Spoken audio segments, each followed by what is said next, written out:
Salam alaikum ya salam, Chicha, toujours à peu près dans le même appareil. Là, j'ai changé d'angle un peu parce qu'en fait, j'ai repris un trépied en fait pour poser ma caméra. Là, enfin, je peux poser ma caméra comme je veux parce qu'avant, je la posais comme je pouvais. Donc voilà, je me suis mis face à la caméra. Je sais qu'il y a un problème de lumière. J'ai pas les lumières qu'il faut pour filmer en fait. Donc c'est pas les moyens techniques ne sont pas géniaux, mais bon, c'est pas grave. Je voulais faire une petite vidéo vite fait comme ça pour rebondir, s'il me le permet, sur la dernière vidéo de Faynour. À la fin, tu vas me dire, cousin, j'exagère, mais bon, c'est un peu. Je trouve que c'est bien en fait. Si je gêne, il faut me le dire. Je trouve que c'est bien en fait de lancer comme ça des sujets, et puis on peut en dire ce qu'on pense chacun.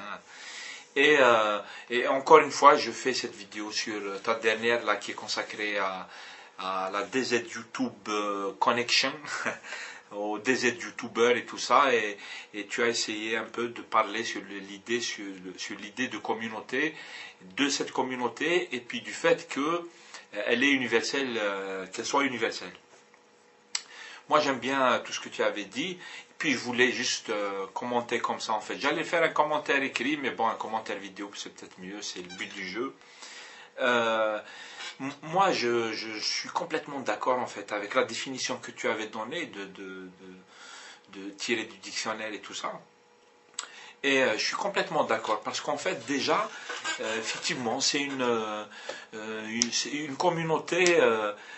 C'est les DZ youtubeurs qu'on appelle comme ça, juste pour se définir. On aurait pu s'appeler les SBK ELM youtubeurs. Pourquoi pas, il n'y a pas de problème. DZ parce que c'est vrai qu'il y a beaucoup d'Algériens et tout, mais pas que. On l'avait vu dans certaines vidéos, pas que.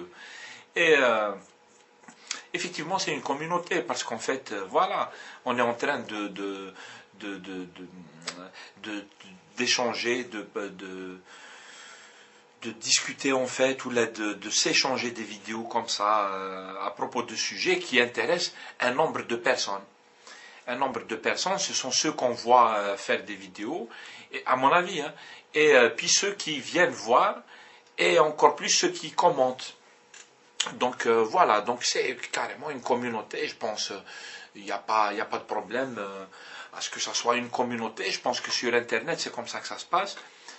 YouTube, c'est un site communautaire, il est défini comme tel, de toute façon.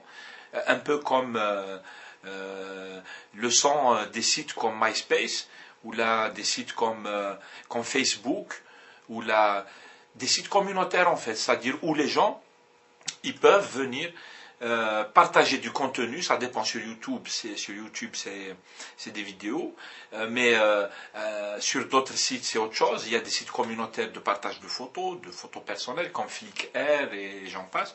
Tout cela, ce sont les nouveaux moyens là qu'on a créés maintenant. On appelle ça le web 2.0 là. C'est le web nouvelle génération, c'est-à-dire qui permet le partage et l'échange, et le fait de commenter, et le fait de pouvoir s'organiser, et le fait de pouvoir trier, etc. Ben voilà, on est sur YouTube, ben on rentre dans le jeu, il est bien, il est génial, parce que on a remarqué dans beaucoup de cas, Bli, ça peut apporter beaucoup de choses en fait, ça peut apporter beaucoup de choses à la communauté, et surtout, je pense que c'est encore plus important que le fait que ça apporte quelque chose aux individus. Donc voilà, c'est une communauté dans les normes. Dans les normes, je pense que si on voulait expliquer un peu aux gens l'idée de communauté et tout, c'est bien de prendre notre cas carrément, c'est un cas d'école en fait. Et quand je disais que ça pouvait apporter des choses à l'individu, moi je trouve ça bien parce qu'en fait, on est très content de se retrouver parmi ces gens. C'est pour ça qu'on revient en fait. On est intéressé, soit content, soit on veut leur dire des choses aux gens, c'est-à-dire même ceux qui ne sont pas d'accord avec ce qui se dit et tout ça, mais ils sont quand même là, ils reviennent, ils ont leur mot à dire, ils considèrent que il est de leur droit et il leur est même possible en fait de participer à ce qui se fait. Donc voilà, c'est bien pour la communauté, c'est bien pour les individus.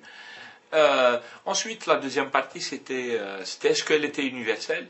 Et comme tu disais, encore une fois, tu disais que finalement ça coulait de source.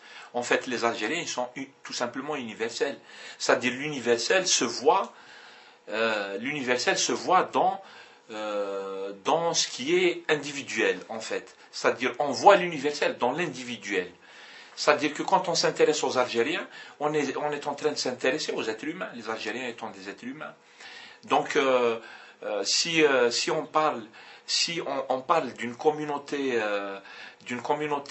bien précise, c'est-à-dire linguistique, ou là, qui s'intéresse à un truc particulier, de centre d'intérêt, ou là, ben on est en train de s'intéresser à des êtres humains qui font qu'ils ressemblent à tous les autres êtres humains, en fait. C'est-à-dire on va parler de l'être humain au travers d'un exemple de ces êtres humains qui sont en train de s'organiser en communauté, de discuter, d'échanger, etc.